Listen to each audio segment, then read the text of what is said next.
Hello বন্ধুরা, আমি সরস্বতী।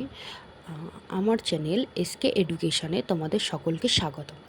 তো আজকে আমি সলভ করে দেখাবো 2026-এর রায়োমার্টিন প্রশ্নবিচিত্রা ক্লাস 4-এর পরিবেশ বিষয়ে স্কুল নাম্বার 3।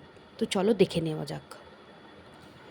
এখানে স্কুল নাম্বার 3 আছে Krishnanagar government girls high school. তো এখানে আছে একে সঠিক উত্তরের মাথায় টিক চিহ্ন দাও।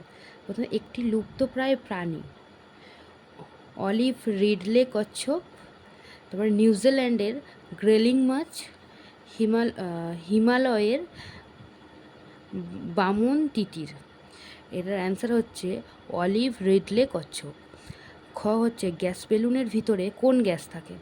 কার্বন ডাইঅক্সাইড, হাইড্রোজেন না অক্সিজেন গ্যাস থাকে? সঠিক উত্তর হচ্ছে হাইড্রোজেন, কারণ হাইড্রোজেন খুব হালকা গ্যাস। গ হচ্ছে পাকস্থলীর নিচের অংশের নাম কি? তন্তু, ফুসফুস না বৃক্ষ? তাহলে পাকস্থলীর নিচের অংশ রাইট অ্যান্সার হবে তন্তু। ভাদ্র আশ্বিন মাস নিয়ে কোন কাল? হেমন্তকাল, বসন্তকাল না শরৎকাল? তাহলে ভাদ্র আশ্বিন মাস নিয়ে শরৎকাল হয়। তারপর 2 নম্বর দেখো, শূন্যস্থান পূরণ করো। গায়ে কাটা আছে এমন প্রাণী হলো সজারু। যার ভর আছে, যে স্থান দখল করে থাকে, তাকে কি বলে? পদার্থ বলে। গাছ শ্বাসকার্য চালানোর সময় ড্যাশ ত্যাগ করে থাকে? কার্বন ডাইঅক্সাইড ত্যাগ করে থাকে। তারপর হচ্ছে দুটো উপজাতির নাম হচ্ছে মেষ, রাভা, আরও বলতে পারো ডোডো, গারো। 3 নম্বর হচ্ছে 3-এর ক হচ্ছে দাড়িপাল্লা দিয়ে বস্তুর কি মাপা হয়? ভর মাপা হয়। তারপরে হচ্ছে কি তোমার সংরক্ষণ বলতে কি বোঝো? এখানে তোমরা দেখো সংরক্ষণ কাকে বলে? প্রাকৃতিক সম্পদ, পরিবেশের জীববৈচিত্র্য বা কোনো বস্তুকে ধ্বংস, অপচয় বা ক্ষয়ের থেকে রক্ষা করে সতর্কতার সাথে ব্যবহার ও রক্ষণাবেক্ষণ করাকে সংরক্ষণ বলে। মানে যে আমাদের প্রাকৃতিক সম্পদগুলো যেগুলো বিলুপ্ত হয়ে যাচ্ছে বা ধ্বংস হয়ে যাচ্ছে, সেগুলোকে রক্ষা করা। যেরকম একটা সংরক্ষণের উদাহরণ হলো জীববৈচিত্র্য সংরক্ষণ। দেখি কি কি সংরক্ষণে কি কি আছে? জাতীয় উদ্যান তৈরি, বন্যপ্রাণী সংরক্ষণ, জল ও বিদ্যুৎ সঞ্চয় ইত্যাদি সংরক্ষণের মধ্যে পড়ে। তারপরে তোমার গ নম্বর হচ্ছে ঋতু কয় প্রকার ও কী কী? আমরা সবাই ছোটোর থেকে পড়েছি 6 ঋতু, অর্থাৎ ঋতু 6 প্রকার। তো সেই 6টি ঋতু কী কী দেখে নেওয়া যাক। হচ্ছে আবহাওয়ার উপর ভিত্তি করে ঋতু 6 প্রকার দেখা যায়। একটা হচ্ছে গ্রীষ্ম, বর্ষা, শরৎ, হেমন্ত, শীত, বসন্ত। মানে প্রতি 2 মাসে এই ঋতু পরিবর্তন, যা বাংলার প্রকৃতির রূপ দেয়। তাহলে তোমাদের বলেছে ঋতু কয় প্রকার ও কী কী? তোমরা শুধু বলবে ঋতু 6 প্রকার, আর এই 6টা ঋতুর নাম বলে দেবে। কোন ঋতু কোন মাসে সেটা বলার প্রয়োজন নেই, তবে তোমাদের জেনে রাখা দরকার। গ্রীষ্মকাল হচ্ছে বৈশাখ জ্যৈষ্ঠ, বর্ষাকাল হচ্ছে আষাঢ় শ্রাবণ, শরৎকাল হচ্ছে ভাদ্র আশ্বিন, হেমন্তকাল হচ্ছে কার্তিক অঘ্রান, শীতকাল হচ্ছে পৌষ মাঘ, বসন্তকাল হচ্ছে ফাল্গুন চৈত্র। নেক্সট ঘয়ে বলেছে সুষম আহার কাকে বলে, তার উদাহরণ দিতে।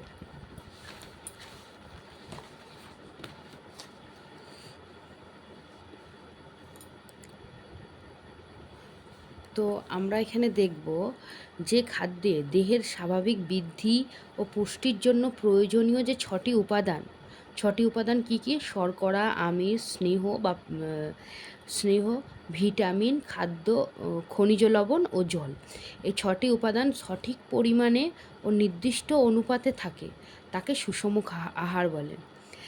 এখন আমরা দেখব সুষম আহারের এক্সাম্পল কি কি আছে। তাহলে আমাদের শর্করা কিসে কিসে থাকে? ভাত, রুটি, ওট, সুজি, আলু প্রভৃতিতে। আমিষ মাছ, মাংস, ডিম, দুধ, ডাল, পনির, সয়াবিন। স্নেহ বা চর্বি ঘি, মাখন, সরিষার তেল, সয়াবিন তেল, বাদাম। ভিটামিন ও খনিজ লবণ থাকে টাটকা শাকসবজিতে এবং ফলমূলে। আর জল তো বিশুদ্ধ পানীয় জল। তো এসবগুলো হচ্ছে আমাদের সুষম আহারের এক্সাম্পল। তারপরে তোমরা 4 নম্বরে দেখো খাদ্য শৃঙ্খল, গাছের পাতা কে খায়? শুঁয়োপোকা। শুঁয়োপোকা কে খায়? পাখি। পাখিকে খায় সাপ। সাপকে খায় ময়ূর। তারপরে 5 নম্বরে ফাঁকা ঘর পূরণ করো। খাবার হজম হয়, তারপরে ফুসফুসে অক্সিজেন, অক্সিজেন থেকে শক্তি, শক্তির থেকে আমরা কাজ করতে পারি।